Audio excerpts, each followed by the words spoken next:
Let's make the most sensational spatchcock chicken on the grill. It's so flavorful. It's just the most delicious thing you're going to make, and it's so incredibly easy. You'll love it. Starting off with a little bit of a rub / marinade. I'm doing brown sugar, garlic and herb seasoning, chili, cumin, smoked paprika, lots of lime, olive oil, and some salt, and grated and some garlic, of course. Give everything a really good stir, and then you're going to take this and set this aside. Take a whole chicken. This is about 5 pounds, about 5.5 pounds. Flip it over, and using kitchen shears or poultry shears, you're going to cut the backbone out.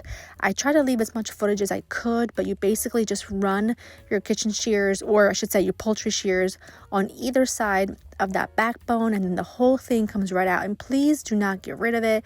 Keep this for stock, soups, stews, you name it. It gives so much flavor.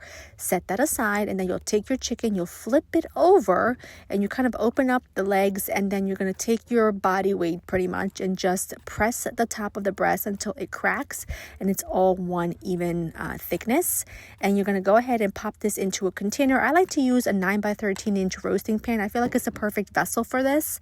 And then take that marinade and just smear it and rub all over the chicken on both sides, making sure not to leave any crevice untouched, because you want that flavor literally everywhere. And as it slow roasts, or I should say slow cooks on the grill, you know what I'm trying to say, it just gets more and more delicious.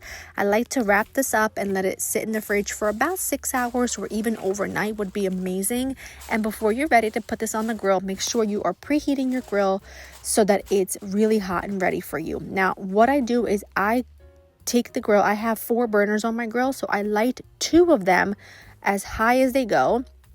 Preheat that until it reaches about 400. Then I place the chicken skin side up on the opposite side where the burners are off, and leave that to cook there low and slow until it reaches about 140 degrees. Once it's there, I will flip it onto the skin side directly over the hot burners, and I'll leave that there until the internal temperature reaches 165. Then I'll flip it back to the bottom side on that direct heat and leave it there for 5 minutes, and it works perfectly. It is so delicious. You will love it. Recipe and everything in the caption, and I hope that you make it, and I hope that you enjoy.